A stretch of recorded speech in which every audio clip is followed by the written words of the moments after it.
जो हमारा बोर्ड है जो प्रधानमंत्री ग्रामीण सड़क योजना को देखता है उसकी रिव्यू मीटिंग थी, क्योंकि PMGSY 3 के हमारे 3 बैचेस थे।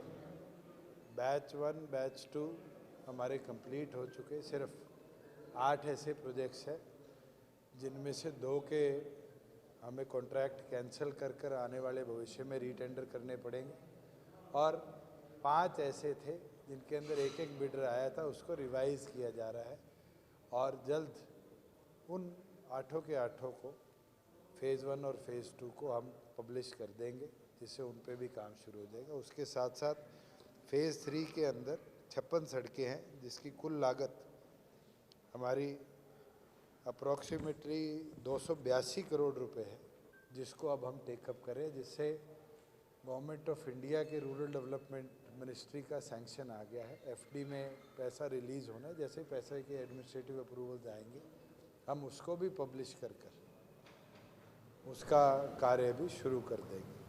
टोटल हरियाणा प्रदेश में 259 सड़कें PMGSY फ़ेज़ 3 के अंदर हमने प्रपोज़ करी थी, जिनको गवर्नमेंट ऑफ इंडिया ने अप्रूवल दिया। उसके अंदर 2496 करोड़ रुपया कुल लागत से वो सड़कें बनाई जाएगी, जिसके अंदर से अब तक लगभग 1918 करोड़ टू बी प्रिसाइज ये लग चुका है, जिसकी सड़कें बन चुकी हैं। अब 78 रोड्स पेंडिंग हैं, जिसके अंदर 580 किलोमीटर में 375 करोड़ की लागत से आज जो बोर्ड मीटिंग में हमने रिव्यू किया है, सड़कों का निर्माण PMGSY 3 के बैच 3 के अंदर, फ़ेज़ 3 के बैच 3 के अंदर हम इस साल के अंदर 2023 के अंदर कंप्लीट कर देंगे। और अच्छी चीज़ ये है कि आज जब गवर्नमेंट ऑफ इंडिया के ऑफिसर्स भी हमारे साथ ऑनलाइन जुड़े हुए थे, we are the fastest state to complete PMGSY 3, और मैं उम्मीद है कि इस साल के अंत तक PMGSY 3 पूरी तौर पर हरियाणा के अंदर हम कंप्लीट कर लेंगे। साथ में हमने उनके पास एक समस्या जो हरियाणा के रिस्पेक्टिव से रखी है, और ये देश में देखी जा रही है, कि जहाँ पर NH के प्रोजेक्ट PMGSY 3 के प्रोजेक्ट्स के ऊपर बने, वहाँ पर हमारी PMGSY 3 की सड़कों को बड़ा डैमेज आया है। तो हम उनको आज पत्र भी लिख देंगे, केंद्र से ये मांग भी कर लेंगे कि तुरंत इसके लिए भी हमें एडिशनल फंड्स दिए जाएं, कि एटलीस्ट वो जो आधा किलोमीटर दोनों तरफ किसी भी एंट्री एग्ज़िट के वर्ज के होता है, उसको दुरुस्त करने के लिए हमें इमीडिएट फंड्स दिए जाए। साथ में एक समस्या और आई थी कि कई ऐसी सड़कें हैं जो स्टेट क्वालिटी मैनेजर जो हमारे होते हैं, वो नेशनल क्वालिटी मैनेजर के नॉर्म से मिसमैच करते हैं। उसके ऊपर लगभग 96 कंप्लेंट इस बार हमारे पास आई है।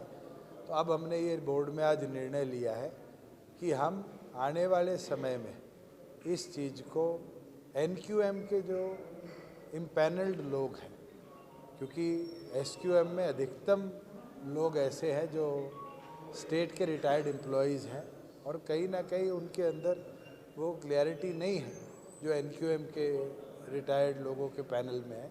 तो अब हम NQM के भी रिटायर्ड लोगों को इसमें इम्पैनल करेंगे, जो आने वाले भविष्य में जो प्रधानमंत्री ग्रामीण सड़क योजना की क्वालिटी मॉनिटरिंग है, उसको और बेहतर नेशनल लेवल के मैग्नीट्यूड पे हम कर पाएँ। साथ में सिविल एविएशन के रिव्यू था जो हिसार एयरपोर्ट का था, उसके अंदर एक दिक्कत आ रही थी, क्योंकि एक तो हमारी जो रोड एयरपोर्ट के अंदर से निकल रही है, अब उसको बंद करने का समय आ चुका है, तो उसके अंदर अब हैवी ट्रैफिक को इमीडिएटली उस पर बंद कर दिया जाएगा। और क्योंकि लोकल लोगों की डिमांड है, ऑल्टरनेटिव रोड्स हमने डेवलप कर दिए हैं, तो उस पर धीरे धीरे ट्रैफिक को डाइवर्ट करना शुरू कर दिया जाएगा, कि जो हमारा बाउंड्री वॉल का काम है और पुराने रनवे को नए रनवे तक लिंकेज का काम है, उसको जल्द से जल्द टेकअप किया जाए। साथ में थोड़ा सा डिले हमारी एयरपोर्ट अथॉरिटी की तरफ से आया है इसके अंदर, जिसके अंदर जैसे कैट 2 लाइट्स जो लगनी है, उसकी अभी मास्टर प्लानिंग उनकी तरफ से GOI की तरफ से नहीं आई।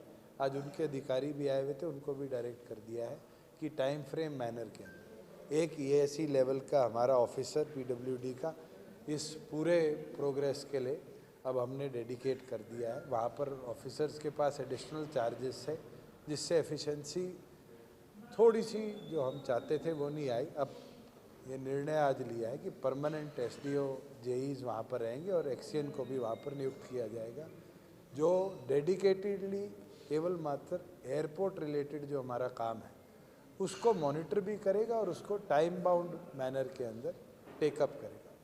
एक जरूर आज निर्णय लिया गया है कि अब 15 दिन के अंदर एक रिव्यू निरंतर ACS लेवल पर होगा, जिसके अंदर टाइमलाइंस जो हैं उसको मीट करने के लिए ACS इसको पूरी तौर पर मॉनिटर करने का काम करेगा। करनाल एयरपोर्ट के अंदर एडिशनल लैंड हमारे पास आ गई, उसकी बाउंड्री वॉल का काम जल्द शुरू हो जाएगा और एयरपोर्ट अथॉरिटी ऑफ इंडिया को लिख के दे दिया गया है कि जो 1000 मीटर का हमारा रनवे है उसको 1000 मीटर और एक्सपेंशन के लिए वो जल्दी टेक्निकल फिजिबिलिटी पुटअप कर दे कि आने वाले समय में अब 3000 फुट का जो रनवे है उसको 6000 कर दिल्ली की जो नाइट लैंडिंग है, क्योंकि वहाँ लाइट्स लगी हुई है, उस नाइट लैंडिंग को हम करनाल टेकअप कर पाएंगे। और करनाल के अंदर भी टर्मिनल बिल्डिंग का निर्माण की ड्राइंग के लिए एयरपोर्ट अथॉरिटी हमें पूरी प्लानिंग कर दे देगी। जहाँ भिवानी महेंद्रगढ़ की बात है वहाँ पर एडिशनल जो हैंगर्स हैं, क्योंकि अब FTOs वहाँ चल रहे हैं। भिवानी के अंदर आज भी 10 जहाज खड़े हैं जो बच्चों को पायलट बनाने की ट्रेनिंग दे रहे हैं, मगर उसमें से हमारा जो हैंगर है वो छोटा पड़ता है, तो उसके अंदर एडिशनल हैंगर 2 बनाए जाएंगे, जिसमें एक FTO और आने वाले भविष्य में आए। महेंद्रगढ़ में एक एडिशनल हैंगर, करनाल में 2 नए एडिशनल बड़े हैंगर, जिसके अंदर हम आने वाले भविष्य के अंदर FTO शुरू कर दें। पिंजौर के अंदर एक एडिशनल हैंगर, क्योंकि हिक्का का बेस है, आज भी हमारे ट्रेनर जो प्लेन्स हैं वो बाहर खड़े रहते हैं, तो उसको दुरुस्तगी के साथ खड़े करने के लिए आगे किया जाएगा। साथ में जहाँ ATC नहीं है वहाँ ATC और फायर का सिस्टम तुरंत लगाया जाए, क्योंकि अब धीरे धीरे जैसे एविएशन के अंदर ग्रोथ आ रही है, आने वाले समय में ये बहुत बड़ा बदलाव इसके अंदर हमें देखने को मिलेगा।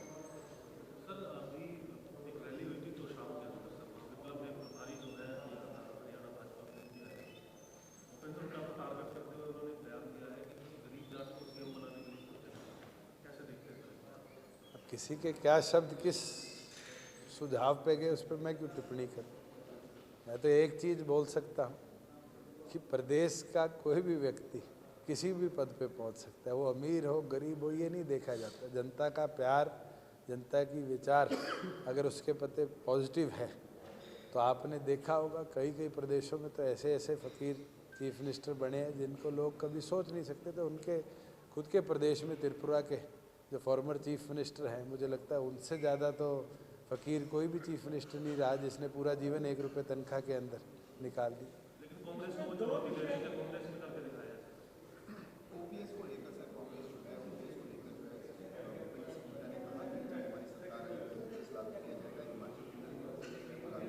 देखिए, मैंने पीछे भी CM साहब से इस पर डिस्कशन करी थी। अगर हम NPS और OPS का डिफ्रेंसिएशन देखें तो सिर्फ 4% का है। 10% आज जमा करते हैं, वो 14% जमा करते हैं। अगर स्टेट विलिंग है, और इस पर हम विचार भी कर रहे हैं कि जल्द हरियाणा भी कोई प्रपोजल लेके आएगी कि हम NPS में ही 4% शेयर बढ़ाकर हमारे एम्प्लॉयज़ को वो बेनिफिट दे दे जो OPS में आ रहा था, तो मुझे लगता है एम्प्लॉयज़ भी सेटिस्फाइड है और हमें स्कीम को बदलने की ज़रूरत नहीं। और हम तो केंद्र को भी ये ज़रूर कहेंगे कि केंद्र भी विचार करे कि इसको 10 से 14% वो भी करे, जिसमें एम्प्लॉय शेयर भी बढ़ जाए, स्टेट शेयर भी बढ़ जाए। सर, ई टेंडरिंग को लेकर लगातार विरोध हो रहा है। कल BDPO कार्यालय में जो ताले जड़े गए सरपंचों द्वारा, लगातार विरोध किया जा रहा है। देखिए, ई टेंडरिंग कोई एक विभाग के अंदर नहीं है, सारे विभागों के अंदर है। बिल्कुल पंचायती राज में एक सिस्टम रहा था जिसमें पहले एडमिनिस्ट्रेटिव अप्रूवल सारे हेड ऑफिस से आते थे।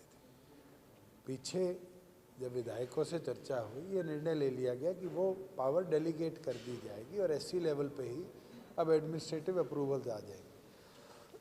कल हरियाणा के अंदर सभी 90 कॉन्स्टिट्यूएंसीज़ के सभी ग्राम पंचायतों में जो स्टेट फाइनेंस कमीशन का पैसा है वो रिलीज़ कर दिया गया। फॉर एग्जांपल मैं उचाना की बात करूं तो 13 करोड़ 10 लाख रुपया उचाना कॉन्स्टिट्यूएंसी के 66 गाँव में कल रिलीज़ हुई। सरपंच जितने भी हैं मैं उनसे आग्रह करूंगा कि अब आपके हाथ में पावर में यूटिलाइजेशन के लिए पैसा पहली बार आया है, आप यूटिलाइज कर कर देखें। मुझे भी पता है 21 दिन के टेंडर में दिक्कत आती थी, अब तो 25 लाख से नीचे का टेंडर भी 7 दिन का कर दिया गया। लगभग जितने कॉन्ट्रैक्टर्स थे वो भी हरियाणा इंजीनियरिंग वर्क्स पोर्टल पर आ गए। एक बार